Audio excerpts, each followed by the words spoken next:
Hey, how's it going, everyone? My name is Derek Afasi. I'm the owner of Afasi Financial Group and RetireSharp.com. Today's topic, I want to discuss in-depth annuity fees and go over some of the correct things regarding annuity fees out there, and then also some of the misconceptions about annuity fees, depending upon which annuity product that you're looking to place your dollars into.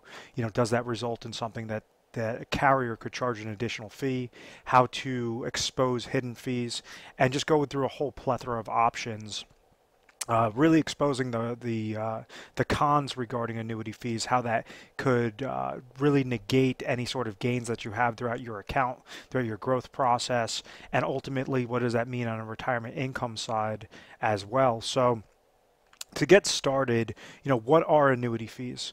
And simply put, it's basically fees within an annuity contract. So you have annuities, you have a single premium immediate annuity, you have fixed annuities, you have fixed indexed annuities, you have deferred income annuities, you have hybrid annuities, which are a fixed index annuity with income rider, you have variable annuities. There's a whole slew of different types of annuity contracts. And then on top of it, you have multiple carriers that offer multiple contracts per, individual annuity situation. So what you're probably thinking of is, what the heck, how am I supposed to, figure this out? How do I know whether something has a fee or not? What exactly is there a way that I could know if I'm, and have confidence if I'm placing my dollars into something that I'm not getting beat to hell in fees, on the back end that I just was not aware of when I signed that application? And to take a step back, two of the main reasons why someone should ever use an annuity contract or leverage annuity contracts are for safe, consistent growth, and then lifetime income. So if someone's not trying to leverage an annuity for lifetime income, there's a way on how they can use their retirement dollars, whether that's an IRA monies, put that into an IRA annuity and have safe, consistent growth onto that. Eliminate fees that they're used to regarding 401k accounts or IRA accounts that are managed through financial advisors, different things that could allow somebody to have more of that, systematic growth that, if the market goes down, not have that worry if that their account's going to also be susceptible with it and getting hit with fees. Or you could utilize annuities specifically for their lifetime income, and that was the main purpose of annuity contracts. Was an annuity was supposed to be the opposite of life insurance. So you have life insurance that protects an individual from dying too soon. If, let's say, you have a breadwinner of a family and they're going to work each and every day and they have expenses to pay, the mortgage expenses for their children, all those different things, and let's say you have a stay-at-home parent or a parent that doesn't make as much money, you want to essentially make sure that that breadwinner is covered, or both parents are covered with life insurance to say, God forbid, one was to pass away before the kids are out of the house, before retirement age, before these expenses are paid off, that the insurance company would pay a lump sum, a tax-free lump sum death benefit to those loved ones. So it's that pure protection that the individual's paying a set monthly premium amount or annual premium amount to an insurance company, and the insurance company is creating a death benefit for them on the back end to therefore pay out to the beneficiaries. An annuity is the complete opposite of that.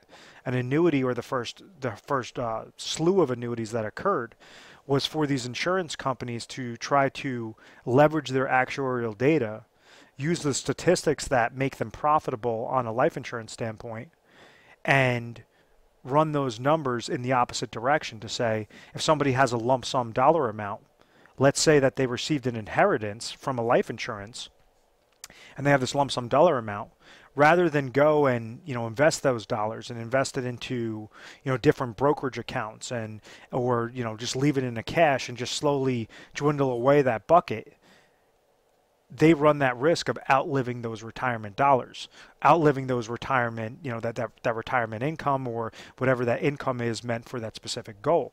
So what an insurance company is, they're the only ones that could offer annuity contracts, just like banks are the only ones that could offer bank-related products, bank CDs. Basically, each entity has to stick to their own lane. What it said was, an individual that maybe wants to trigger income, they take this lump sum that they received, they purchase an annuity through an insurance company, and then that insurance company is saying, okay, based upon your sex, based upon your age, we could provide you X amount of thousands of dollars of income every month or every year to the day that you pass away. So if you have an individual that is 60 years old and they say that I have $100,000 and I want to trigger income immediately, well, the insurance company does a calculation based upon their actuarial data, and they say, okay, this person could receive $5,000 every year to the day that they pass away. So the good thing is if this person outlives that 20-year mark, because 5,000 times 20 years equals $100,000, every year that they live past age 80, they're in the green. They're basically now sticking it to the insurance company of saying, thank you very much, I'm getting 5,000. The next year they're getting 5,000. Next year they're getting 5,000. So that's when it's a win for the annuitant, for the individual that's purchasing that contract. Where it's a negative is when that insurance company, let's say that this individual basically only lives for a couple of years and then they pass away. So let's say if they've only gotten paid out, two payments of $5,000.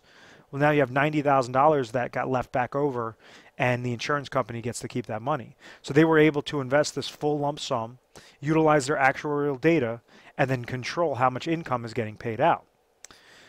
With that type of annuity, what I just explained is the old traditional type of annuity, and that's known as a single premium immediate annuity. Those types of contracts do not have fees associated with them. Reason being is because that individual is giving up control of their monies to therefore receive a set income stream. It's not like they have a hidden fee in the contract that, all of a sudden, because all these other financial advisors are trying to say, oh, all annuities have these hidden fees. A single premium immediate annuity does not have those specific fees associated with it. The next in line that's very similar to a single premium immediate annuity would be a deferred income annuity, a DIA. What that says is, let's say you have that same individual age 60, but now they want to wait, they have $100,000, and now they want to wait till age 65 to trigger that income. Well, because they now left that money with the insurance company longer, and they're not going to trigger their single life payout until age 65, instead of $5,000 with the SPIA, maybe this person's going to be offered, $8,000 with the DIA, with the deferred income annuity. So once again, right when they hit in between that 15 to 20 year mark, if that individual triggers it at age 65 and they're receiving $8,000 of income every single year, if they passed away in a couple of years and they took the single life only option, once again, the insurance company is winning out on the deal. They're the ones who they're able to receive all those profits. So let's say this person triggered income at 65, took it for 2 years, $16,000 got paid out. All of a sudden that individual unfortunately passes away.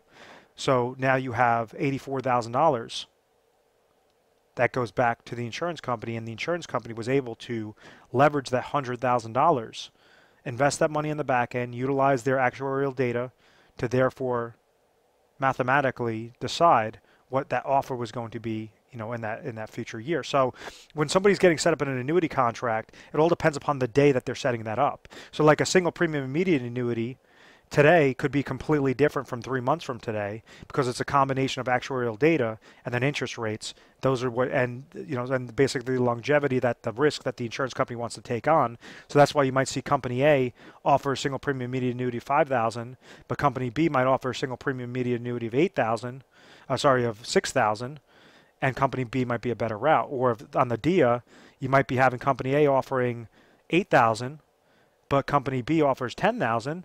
Well, then company B is going to be better on the DIA. But just like how the single premium immediate annuity works, you're not paying a fee, but it doesn't make it a good product also. Like, I don't like SPIAs. I don't like single premium immediate annuities unless they're completely necessary, and I really hate deferred income annuities, DIAs, because I think that you're losing too much control. The insurance company knows exactly what they're doing. That's why they're giving you that offer. And they're going to basically be able to leverage your dollars, still pay out, but if they're doing that with millions of individuals, they're able to always churn that profit. And the majority of the individuals are going to fall victim to those numbers and to the profits of the insurance company. So that's why I don't like those. But once again, when we're talking about annuity fees, those two contracts do not have annuity fees. The next type of annuity is a fixed annuity. And I always discuss that type of product is known as a MYGA, a multi-year guaranteed annuity. And these were originally created because you had a lot of banks were taking over the retirement income market space. So when you had double-digit figures, double-digit interest rates, an individual was able to say, okay, I have $100,000. Let me throw my money into a bank CD, a 5-year bank CD that's paying 8%, and this will allow me to just live off the interest each and every year.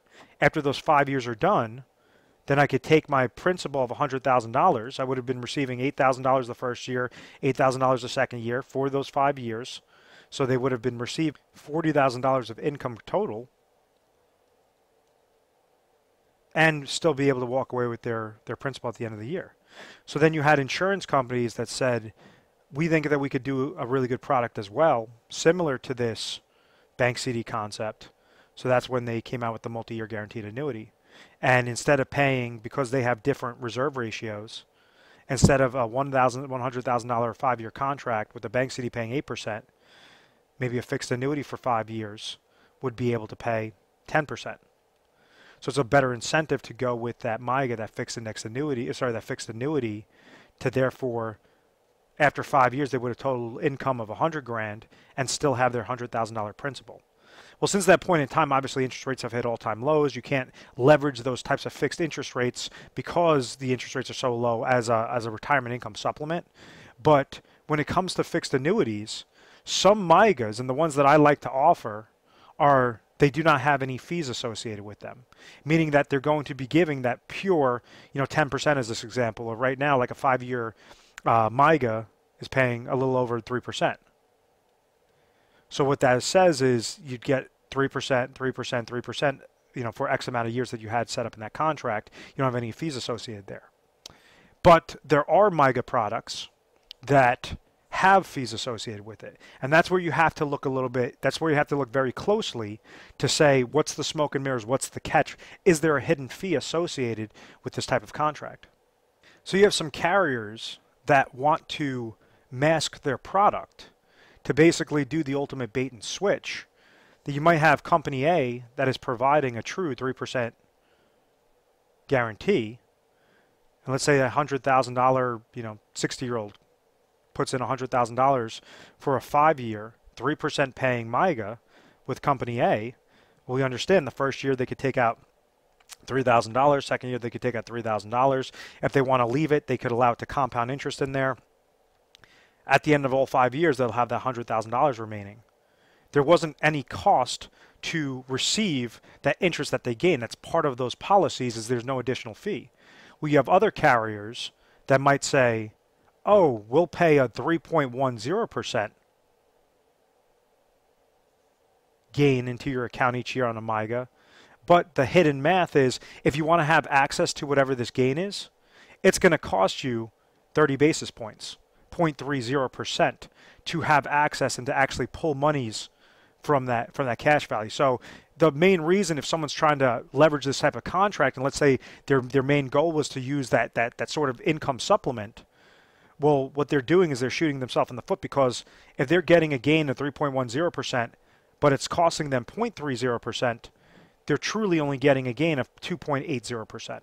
So that's the smoke and mirrors that you want to avoid if you're looking towards fixed annuities, in particular with the MYGA, and that is when fees can get exposed and fees could be hidden. So if you're interested in that type of product, just make sure that you're aware that you're seeing clear as day in the statement of understanding with these contracts, before you sign it, that it does not show any hidden fees, it doesn't say any rider costs, anything like that.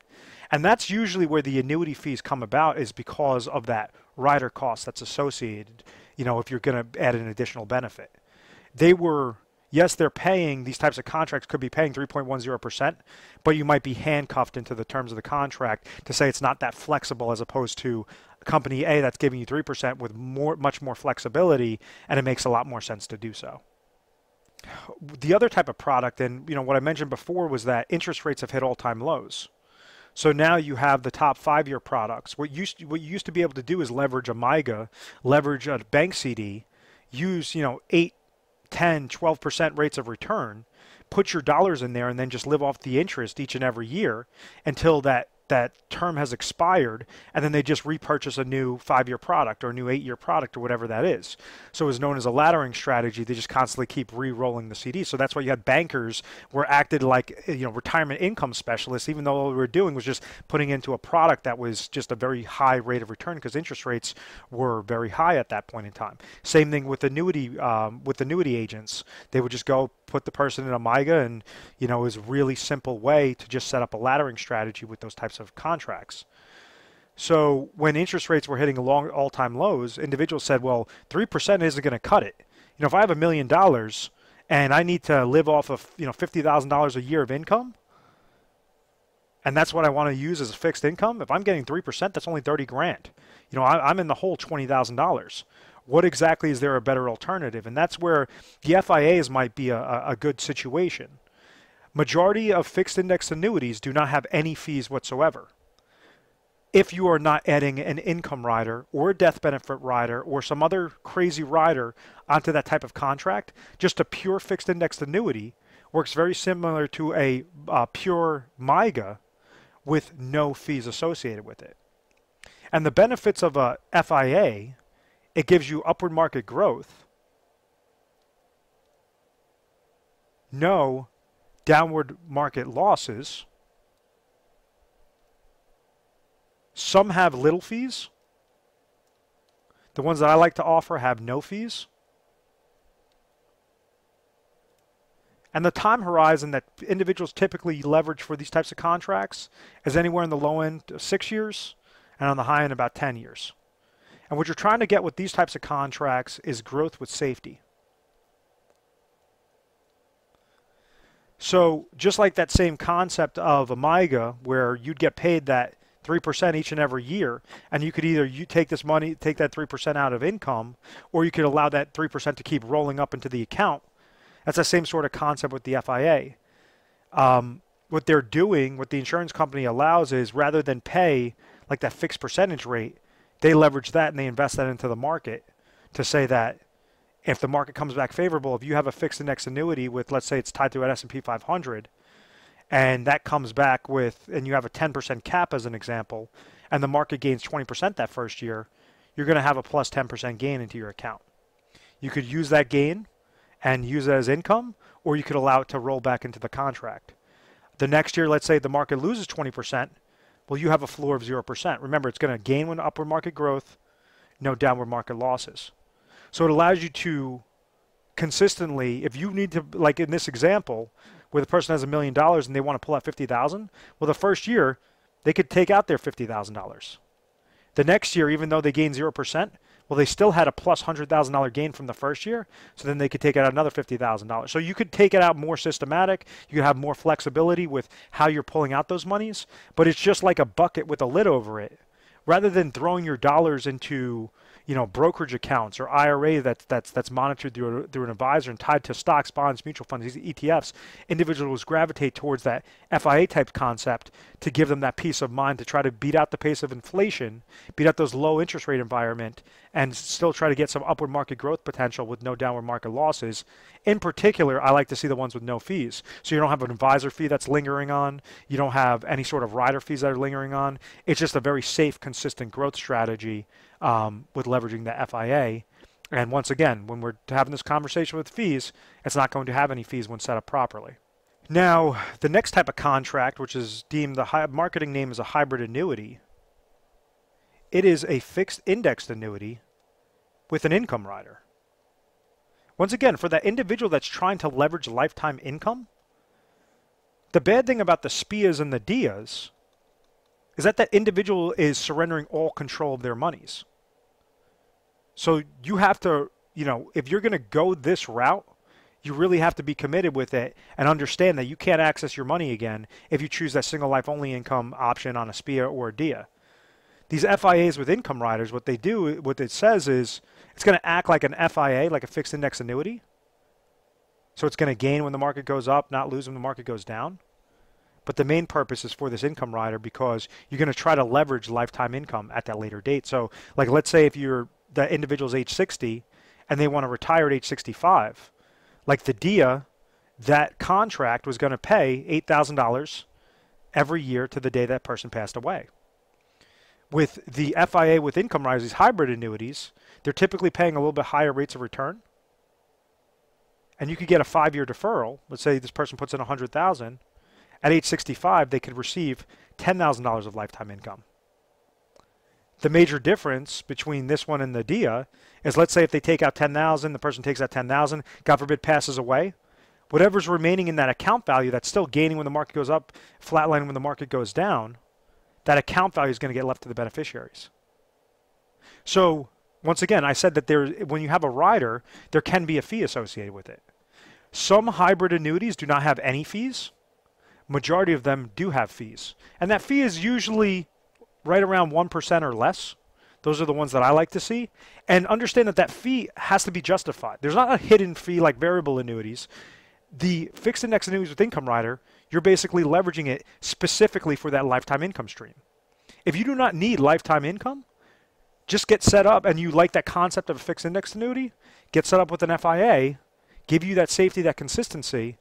Don't add a rider. Don't listen to the advisor when they're telling you, oh no, well, you know, you have this 7% guarantee. That's all fictitious numbers. Those are where you have individuals that get pissed off when they get set up into those hybrid annuity contracts because they were not aware that there was a fee associated with a benefit that they did not want to begin with. So once again, like if you're in a contract and let's say there's a 1% fee, well, that fee is going to justify it, and I think all day long it's necessary to pay that fee because it's doing exactly what you wanted this contract to do. Give you safety and consistent growth on one side on your physical money, and then allow you to keep and remain control of lifetime income on the other side. So like in this example, let's say if there was no market gains, and let's say that your account value after 10 years hit $0, the whole purpose of you purchasing that rider was the insurance company is still on the hook now to pay you $10,000 every single year to the day you pass away. So let's say if this person, you know, outlives at age 75, well, now the insurance company is saying, holy crap, I want this person to die because we keep shelling out more and more dollars out of our books to pay for this individual that keeps living longer. This person could live to his or her hundreds, and that $10,000 would still remain. So that's the benefit when you're leveraging these hybrid type contracts.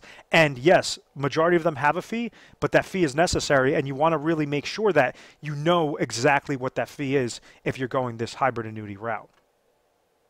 And the very last type of annuity, and this is where a lot of people get confused, and they think that with these hidden fees, when you have these advisors that expose these hidden fees, what they're usually mentioning, and even the financial experts that you see on television, what they're usually mentioning is the variable annuities.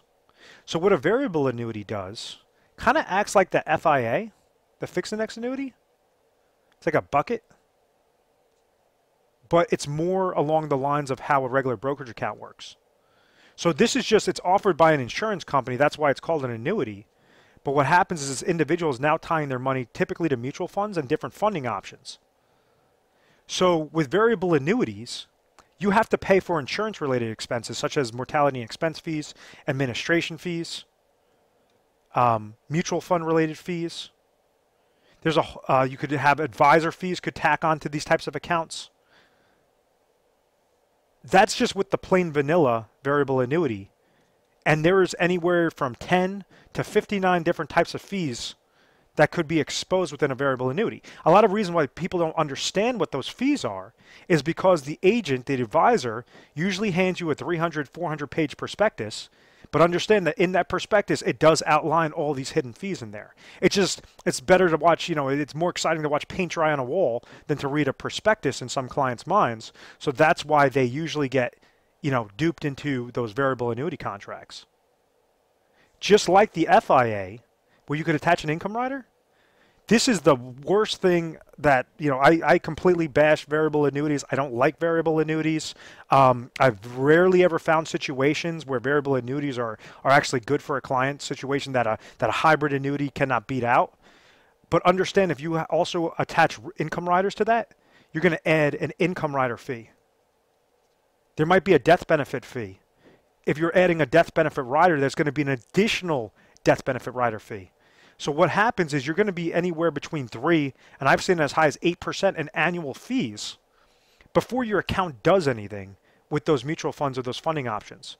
So let's say if you're paying those fees each and every year and you have a downward market loss based upon these accounts. Let's say the market goes down 10% and you're paying 5% in fees, the market goes down 10%, and you decide to take out 5% that year.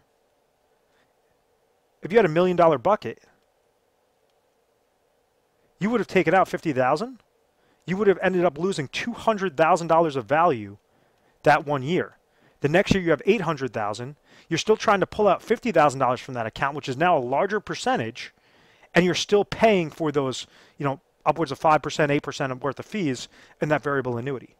So this is where the last thing I wanted to mention was, the annuity fees. This is where you usually hear the retirement disasters, the horrible, holy crap moments is when individuals get duped into a variable annuity. They didn't really understand how that income rider worked, how the fees worked, how their account value is now at $0 only after a couple of years when they thought that they were going to have this great, growth potential with guaranteed income potential. And it was just a whole, excuse my language, clusterfuck off of getting set up with that type of plan.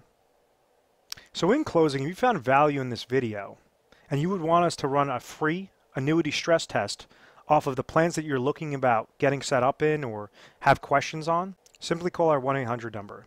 It's 1-800-566-1002. We offer 24/7 customer service. You give us a call mornings, nights, weekends, holidays, whatever the case may be, and someone will be there to take your phone call. When calling over, what you could assume is you're going to talk to an assistant. The assistant's going to ask you some questions, and what in particular, just let them know that you saw a video online, and then they're going to patch you over to a specialist, and then that specialist is going to try to see what your situation is, kind of what you were pitched, or kind of what was your annuity goals, whatever that case may be. And we could either run off of your current annuity contracts, or if you're interested in annuity, we could also set you up and show you systematically when an annuity makes sense, and most importantly when an annuity really doesn't make sense at all, and you might be better off of just staying put and definitely not going that annuity route. So, we try to be as methodical with our process, and we try to put education first. That's why I believe we're A+ rated on the Better Business Bureau. We've always had very good reviews. We've never had any complaints.